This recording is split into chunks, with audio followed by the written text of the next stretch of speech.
I was a hairstylist. I studied in Los Angeles. I'm from Southern California, and I started doing hair out there, and then I moved to New York 5 years ago. About 2.5 years ago, I decided I wanted to pursue some of my other intellectual curiosities. So I started looking around the city for opportunities to get involved with community colleges, and BMCC was a good option. I'm a mother of 2 children. They're grown up and graduated from college now. I learned in the process of helping them apply to colleges that I was good at helping students shape a profile that could be attractive to a school that was perhaps beyond anybody's imagination, schools that were out of the city, schools that were not the ordinary schools that students go to in the New York City school system. For me personally, after working in New York for a few years, I decided I'm not going to be intellectually fulfilled for the rest of my life doing this. I want to do something a little more, for lack of a better word, important. And for me, a great place to find that was inside of exploring my interests academically. I believe very strongly that any gift that you have should be used. I think gifts that are not used are lost. To me, that's the greatest sin. So to have students sitting in my classroom who have gifts that are going to be lost because they don't know they have them, because they don't have the experience, because they don't understand where they can go, how many options they have, what they can tap, and what they're really capable of doing, sometimes those talents are never going to be utilized. And to me, that's a big sin. The reason why I selected BMCC is a bit of a long story.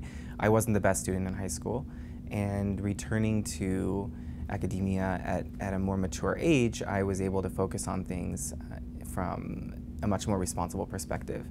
And quite frankly, I wasn't ready to go to a 4-year school right outside of high school. So making the transition through a 2-year school is something that's an integral part of my path and success. I remember my first day here and coming on campus and seeing the motto, "Start here, go anywhere," and it spoke to me a little bit. I thought this is a great place to start. I began to talk to classes when I had a class of students that were performing pretty well. In general, I would just throw out, not to specific students, but to the class in general, you know, when you're finished taking my class, if you're doing well and, you know, you've had a successful experience in here, come and see me and I'll write a recommendation for you, or I'll help you to write a recommendation or a college essay, because this is a very large school. Even if the classes are rather small, the college is huge. I felt that I was able to integrate into the BMCC community extremely well. I didn't feel like an outsider at all. My immediate goal when I stepped on campus was to take everything that had happened to me in my life, all the decisions that I had made up to this point, and bring them into the classroom. And that's exactly what I felt like I was able to do. And I was able to make incredible connections with other students. And I also was able to make some very important relationships with some awesome professors. Matthew came to see me on Halloween. It was a great night because most people didn't go to school that night since it was kind of dangerous out, and on and on and on. He came to see me to speak about his midterm, but very quickly he began asking me about going on to other colleges and did I think it would be possible, and do you think this is realistic? He mentioned his concerns about being a hairstylist, and are they going to hold that against me? This is what I think of as a typical issue that we run into in a community college, that a student is looking at what he sees as negatives. But to me, this makes you more interesting. The more diverse your experience, the more you've lived on your own, the more you have gone and made your own way using a non-traditional path, the more interesting you will be, I believe, to a college that's got its ears open, that's actually interested in looking at students individually and evaluating what they did as individuals on their own. We had one of those conversations that sort of changes everything, and she told me, you know, you have a great opportunity here if you want to shoot a little higher, and I would love to work with you and help you develop yourself academically and become ready, and for lack of a better word, help groom you to become ready for this this greater path that is very possible if we want to make the right choices. And that conversation changed my life. I don't pick students. Students pick me. I think that's really important. Looking at a class of students, I don't say that one, that one. No, because the student has to take it upon himself or herself to seek me out, to want to stay after class, to want to draw out of me what is possible. Can you help me? The student right from the beginning has to dedicate that time, that energy, that commitment. And much more important to me than the individual student is that this student is taking time to pursue this and is really serious about it. I think our relationship developed very naturally.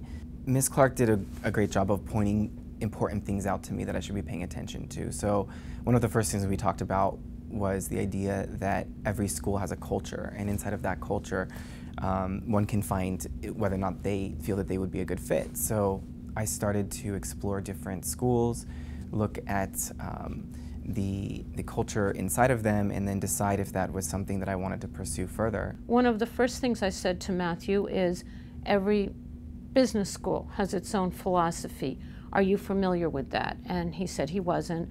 And I said to him, okay, well, you can look up the profiles of all of these professors in the departments online and you'll get an idea of their business philosophy. I didn't know if he was really interested. Next thing I know, he's looked them all up. He knows everything about every professor of economics in NYU, in Yale, in Fordham, maybe Columbia. So I'm thinking, wow, this guy is really motivated. This is amazing. This is great. I'm so excited because I see all of this energy that's kind of been waiting to come out, that's been in haircutting. And now I see that, wow, this is a really serious candidate. We met quite frequently. Pretty much every class that we had, we would sit down. We met twice a week, and after class I felt like I was probably always annoying and trying to keep her late and hang out with me, and she was really generous with her time and always was able to hang out for, sometimes an hour after class and chat about everything that was going on, not just in her course but outside of her course. And he's more phenomenal than I thought he was. He never got where we thought he was going to go. I'm amazed. It has nothing to do with me. It is what he is. It's what he brought to it. I've said this to him too. Yes, it's great that he came to college here and that he found people to help him and that he was able to develop. Let's be reasonable though and say that Matthew has unique characteristics, as does every other student that is successful. Matthew is not like any other student that will ever be here. No student is ever like any other student. He's a completely unique human being, but that is not to say that everyone else isn't as well. It's a wonderful feeling to be accepted to an Ivy League school. It's the best feeling you could possibly imagine. I want to be careful because I think that a bit of luck goes into it. I know how competitive it is at all of these schools. I think Yale has a 6% acceptance rate, somewhere hovering right around there. So they receive 30,000 applications a year, and out of that they can admit under 2,000. So I know how competitive it is. When I wrote his recommendation, I had never written this about any student, but I said he's just an extremely affable, likable young man.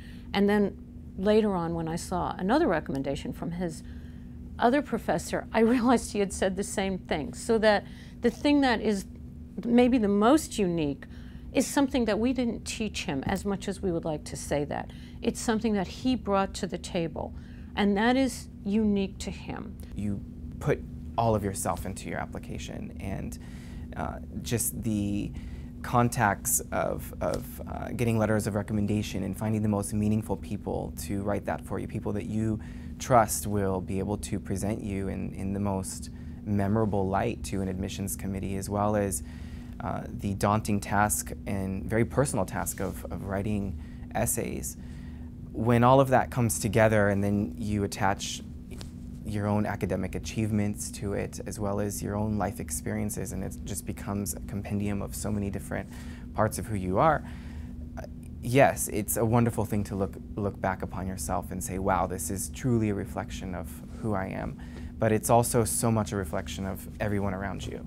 And being lucky and fortunate to have people that can really help groom you and bring out the best in you through such an incredible process. One of the unique things about some of the more competitive programs in this country is a needs-blind system. So in their admissions process, they do not take a look at your finances.